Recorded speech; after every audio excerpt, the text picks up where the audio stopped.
But Pete Buttigieg, the Secretary of Transportation, is not off. He was forced to go to East Palestine, Ohio, to look at the toxic train wreck fallout. There's Pete. So he had to go. He didn't really want to go since it took him, 3 weeks to get there? I mean, come on. And that's the subject of this evening's Talking Points memo.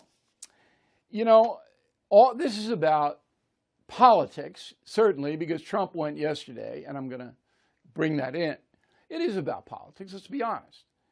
But it's also about reassurance that if you have a position of power, as Buttigieg does, you have to go and try to help your fellow citizens. And Buttigieg said, nah, I'm just not going.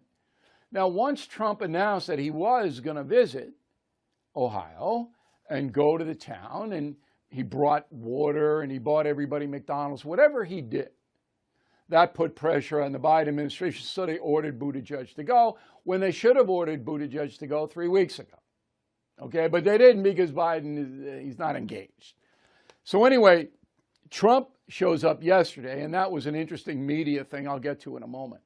And Buttigieg shows up this morning. I butted their sound bites together. Go. To the people of East Palestine and to the nearby communities in Ohio and Pennsylvania, we have told you loud and clear, you are not forgotten. You are not forgotten. We stand with you, we pray for you, and we will stay with you in your fight to help answer, and the accountability that you deserve. We'll have that accountability. It'll all be out there very clearly. We've laid out a set of actions that DOT has taken, some of which were already underway, others which we're adding to the agenda.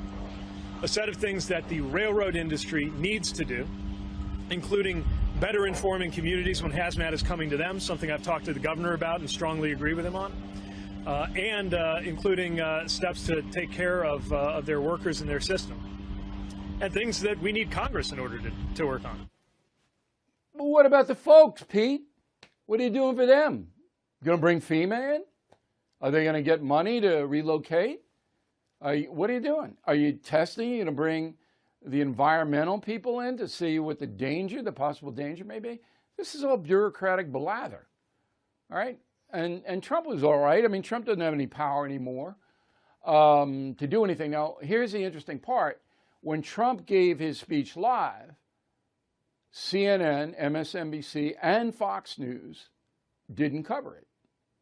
Now, 8 years ago, that would have been unheard of. Trump was on TV every hour on the hour because every time he went on, the ratings went up. 4 years ago, they probably would have covered the president, Trump, at the time, making that kind of a thing. But now they don't.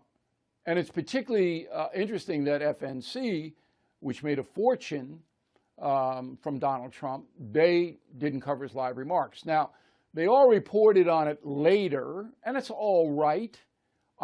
If I were the news president of those agencies, I would have taken 10 minutes of Trump's speech live. I wouldn't have taken the whole thing, but 10 minutes I think you can dip in. There wasn't outside of the Ukraine thing, which we got a lot of coverage on. You had 10 minutes to spare for that. But the reason, and I wrote this in the message of the day on BillO'Reilly.com, we urge you to go there every morning. You don't have to be a member of anything. You just go to the website, BillO'Reilly.com. You can read the message of the day. The reason is the corporate media now, all of them, 100%, doesn't want Trump around. They don't want him to be president again. They don't want any part of Donald Trump. He has no corporate media allies today. He did have Fox News. That's gone. Okay? So when you're in that situation, Trump has got to get the stuff out himself, which he's doing a decent job of. I don't know, what the future there lies, but he gets what he wants out there. So the hate Trump media, which is now all of it, pretty much, they go immediately to whataboutism. I hate this, by the way. So you don't deal with the problem. You put that aside. But what about this? Roll the tape. And by the way, Where was that guy when there were disasters, when there were train disasters, when he was president of the United States? Exactly. I never saw him out. I never saw him out. Where was he? Why did he decide to go here? Well, he did go throw paper towels at people at one point. Those are two of the dumbest people on television, because maybe they have native intelligence, but they're so lazy. All you had to do is what my staff did, and it took them about 10 minutes. How many train derailments, serious ones, were there during the Trump administration? The answer is there were 3. None of them toxic. Okay, 2017, Washington State, DuPont, 3 killed, 62 injured in a train derailment. Why would a president go to that? No reason. Okay, same year, 2017, Brooklyn, train crash, 103 injured, again, local story. All right, and 2018, South Carolina, train collision, 2 killed, 116. But they were accidents where people were killed. But there wasn't toxic waste. There wasn't water pollution. There wasn't an environmental disaster. There weren't people not knowing where to live. These were, why would, no president will go to those. I mean, those are local stories. Even though it's horrendous, what was a president going to do? But here you have an ongoing toxic environmental problem. It's a much bigger story. So those people, this is NBC News, by the way.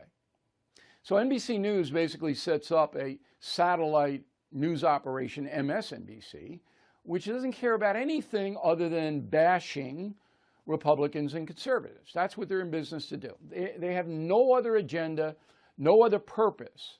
Again, Ms. Brzezinski and Mr. Scarborough could have easily said to their staff, find out how many derailments there were and if Trump went and why he didn't. Well, I just told you. And I don't think there's any American that would say, well, a president should have gone there. No, there's no reason to. If there is a problem that lingers, that may involve tens of thousands of people, as this one in East Palestine, then you go. Or you send Pete Buttigieg 3 weeks later. It's so crazy. It really is. Because Biden's philosophy basically is, if he's just look away, ignore it. That's the governance we have. We have record-breaking debt in this country. Biden, so what? So what? Hundreds of thousands of people dying from narcotics overdoses. And, people don't believe me. Oh, you're partisan, O'Reilly, you're this, you're that. I back up everything I say. You know that. That's why you're here.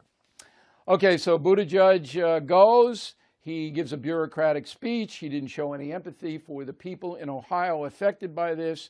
So, I don't know, you make the call.